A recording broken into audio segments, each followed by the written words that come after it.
Hello everybody and welcome again to the Press Box, a weekly presentation of the Dispatch of the Rock Island Argus. I'm Steve Tappa. This is my fellow sports staffer, Daniel McCarowitz, and we're here to talk about, guess what, basketball. Yeah, we're dead in the winter, and this is the dog days of January.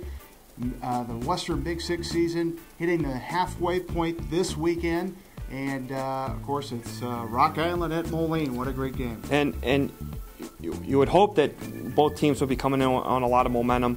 Moline does per se, but coming off that Big Six loss last week at Quincy, it loses a little bit of luster because technically first place isn't on the line. Well, and they didn't win their Martin Luther King tournament either. I mean, they could have had a perfect weekend, and they just didn't quite get it. Falling 1 point short at Quincy. I mean, it's not bad to lose at Quincy, but if you want to get in a Big Six race this season, you're going to have to win your road games and defend your home court. But it's important if you can snag a couple road games, especially if you can get one at Quincy and Galesburg, and they didn't do either. However, they get both at home on the back end of the schedule. But Rock Island, to me, they've had the most impressive win of the season, beating Bogan, and now they have the most impressive win in the Big Six season with a nice win over Galesburg. To be able to beat them by the margin that they did kind of speaks to, when they put things together, how good they can be. Sure. And they've had problems with spells, a couple 27-4 runs against them this season. But if they put the pieces together, if they get a consistent effort offensively and defensively,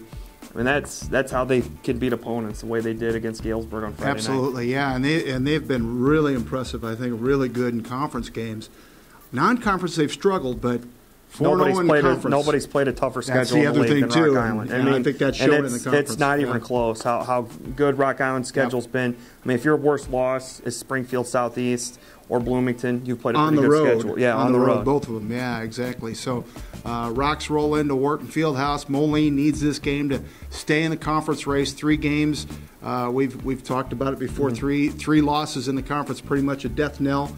Galesburg, of course, this week is on the road again. Galesburg playing at United Township. Galesburg needs to stay.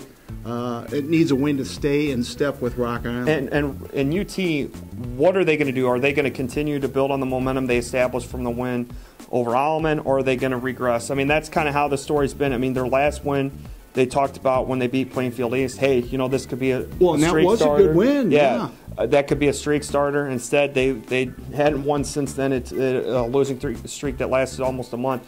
For UT, you can win at home. You can beat Galesburg. That's really got to add some confidence to you. I mean, UT really needs to start stringing some wins together heading into February and March. And they're so deep they can run so many waves at you. You if you're Mark Polite, you're just hoping that depth finally pays off for you.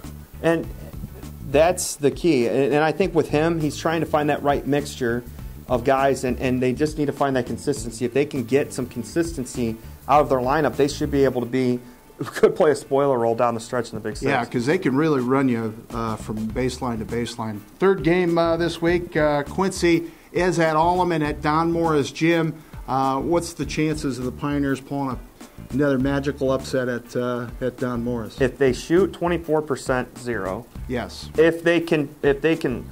Last night, or on Tuesday night when they played Assumption, they only had 10 turnovers. If they can do that and play some defense, and hit some shot, if they can put in the effort that they had in their last win against Geneseo when they won 68-51, they should be able to beat Quincy. And Quincy historically, now they've won games at Don Morris, but they've had to earn victories. Alleman's always played Quincy tough at Don Morris Gym, and knowing Pat Rangel, he'll have those guys prepared, mentally ready after 2 subpar games that they've played recently. Yeah. Beware Don Morris Gym, that's for sure, Blue Devils. A couple other games that we're covering this week. Of course, Sterling is at Geneseo in Big 12 West play. Rock Ridge also at Sherrard in the Three Rivers South. So couple big games coming up. We also should mention on the Iowa side, we've got Bettendorf at North Scott, unbeaten battle for the MAC lead. Big weekend of basketball once again. If we don't see you at a ball game, hopefully we'll see you back here on the Press Box.